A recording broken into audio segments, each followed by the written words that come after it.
किरीटी कामधेनूचा पाडा, वरी कल्पतरूचा आहे मांदोडा. म्हणून मनोरथ सिद्धीची आचारा, तो नवल हे.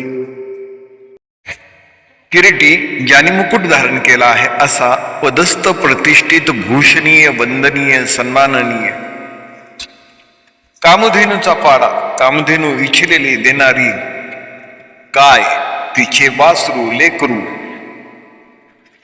कल्पतरूचा मांदोडा, कल्पतरूच्या इच्छिलेल्या वस्तू देणारे झाड, झाडाची दाट सावली किंवा विस्तार.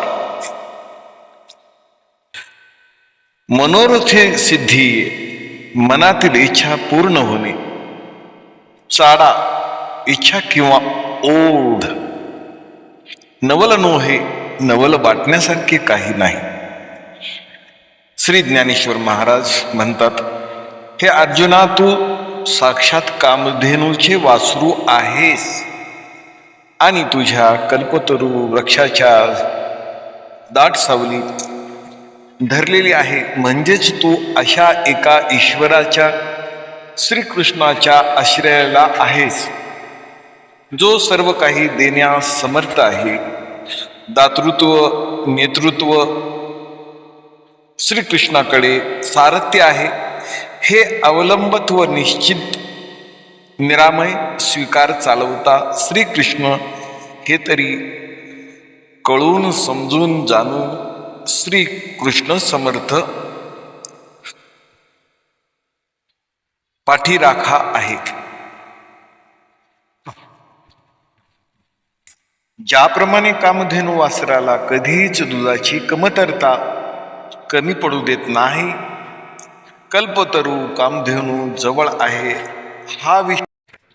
हा विश्वास, व्यापकत्व तत्वदर्शन समजून घे. इच्छेला तत्पर तत्क्षण समोर मनोवांछित भाव आहे. करतेपण, करवतेपण, सूत्रधार, ब्रह्मांडाचा नायक श्रीकृष्ण, सखा, गुरु, देव सोबती सांगाटी आहे हे जाण.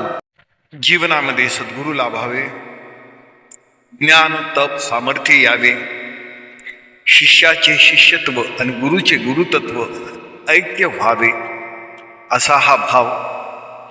ज्ञान हे अवगत असतं. एकोहम शिवोहम, शिवतत्व हे ज्ञानतत्व आहे. आपल्या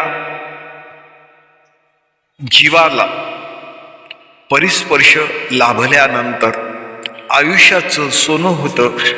तद्वत जीवन दर्शन, अध्यात्म, गुरुचे सानिध्य हा आत्मीय ओढावा, गोडवा, अंतरीचा ज्ञानदिवा, जो तेजस्वी तपस्वी भाव शिष्याला गुरुतत्वापर्यंत पोहोचण्याचं कार्य गुरु करवतात.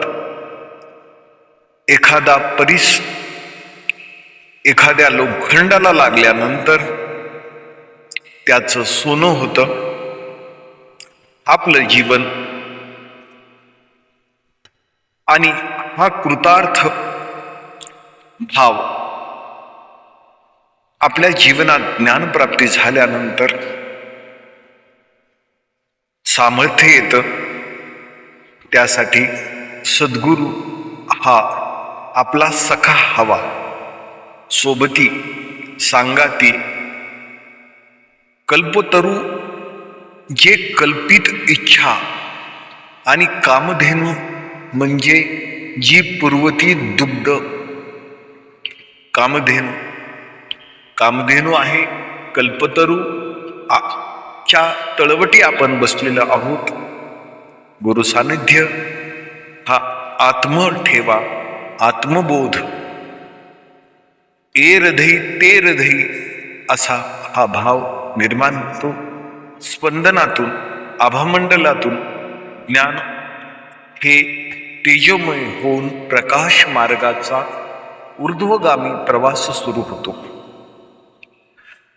हे जीवन, मानवीय जीवन सद्गुणाचं, सदधर्माचं आणि शुद्ध आचरणाचं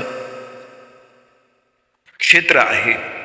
क्षेत्रावरील आपण जीव हा उत्तम गुणाचा ठेवा अमृतमय वाणीतील सद्गुरूच्या संगतीत हा जो भाव जीवनामध्ये येतो तेव्हाच आपल्या आयुष्याचं सोनं होतं. सत्वम शुद्धम तत्वमसी या अवस्थेपर्यंत पिंड आणि ब्रह्मांडाची व्यापकत्व गुरु सानिध्यात येतं. जीवभाव संपून आत्मभाव जागृत होतो.